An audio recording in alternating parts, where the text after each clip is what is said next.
지금은 휴면 겜인데 꽤 큰 겜이 중에 하나였어요. 자, 정치를 그만두면 다시 또 주식시장으로 되돌아갈 가능성이 99.9%죠. 대통령 선거에 떨어져가지고 상당 기간은 정치를 안 하겠다 싶어서 나름 연구 끝에 조선주를 좀 사놨더니 갑자기 국회의원이 되는 바람에 제가 그때 도로 팔았는데 지금 3배가 넘게 올랐더라고요.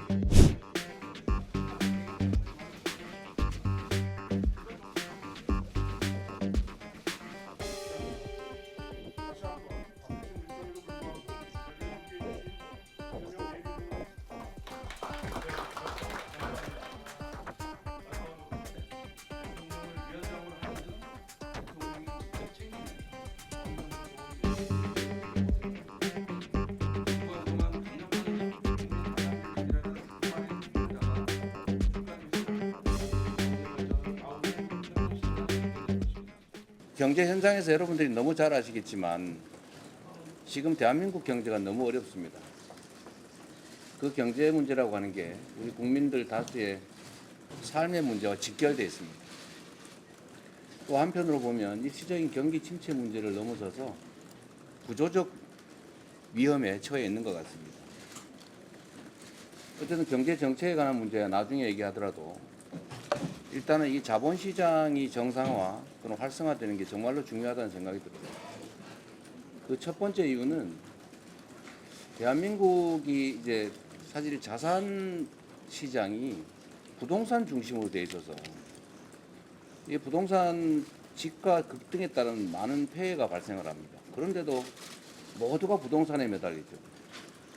사실 그 이유 중에 하나는 여러 가지가 있겠지만 이 자본시장이 좀 비정상적이다 보니까 사실 외국 선진국들이야 다 이 주식 투자를 참 많이 하지 않습니까? 그 주식 투자해서 배당 받아가지고 생활비도 쓰고 그러는데 우리나라는 뭐 배당도 별로 잘 안 주는 것 같고 주가도 잘 안 오르고 가끔씩 보면 누가 주가 조작해가지고 훔쳐가질 않나.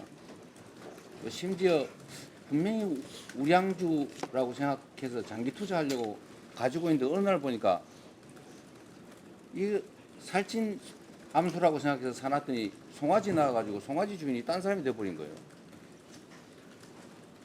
그러다 보니 이게 우량주 장기 투자라고 하는 것도 하기 어려워진 거죠.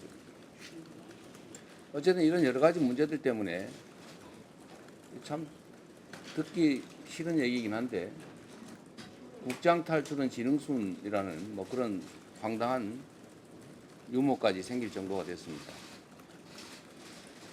외국인 투자자들도 한국 시장에 대한 좀 불신이 많아진 상태 아닌가 싶어요. 저는 우리 국민들께서 이 자산시장 중에서도 금융시장에서 또 자본시장에서 좀 혜택을 누리면 좋겠어요.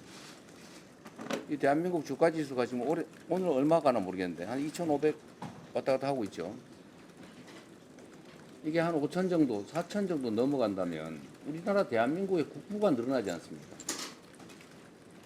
회사의 자산 가치도 늘어날 테고, 그 투자한 주식 보유자들의 재산도 늘어날 테고, 대한민국 전체 국부도 늘어나지 않습니까?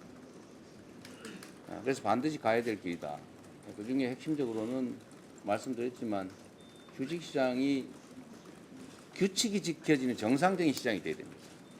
이 조작하는 거 절대 못하게 해야 되고 공시 엉터리로 해가지고 또는 비밀 정보 이용해서 누군가는 득보고 누군가는 손해보는 이런 불공정이 완전히 사라진 시장으로 만들어야 되겠죠. 그리고 아까 말씀드렸던 것처럼 대주주들의 지배권 남용이 어렵게 만들어야 됩니다. 이번에 상법 개정을 실패했는데 최대한 빠른 시간 내에 다시 해야 될 것 같아요. 저는 그거 이해가 안 됩니다. 국제 경쟁을 하겠다는데 아니 이런 집안에서 막 혜택 보고 이 규칙 안 지켜서 부당한 이익 얻으면서 어떻게 전 세계 글로벌 기업들하고 경쟁을 합니까? 그래서 어떻게 살아남겠어요? 그리고 이 대한민국의 가장 큰 문제 중에 하나라고 하는 코리아 디스카운트 시장학적 리스크라고 하는 게 지금 너무 심화돼 있죠. 혹시 전쟁 나지 않을까 이런 나라에 투자하기 어렵죠. 평화와 안정을 구축하는 게 정말로 중요하겠다는 생각이 듭니다. 어쨌든 이런 걸 포함해서 우리 현장에서 저보다 훨씬 더 많이 알고 계시고 대한민국 방향도 잘 제시해 주실 분들이니까 좋은 말씀 많이 해주시기 바랍니다.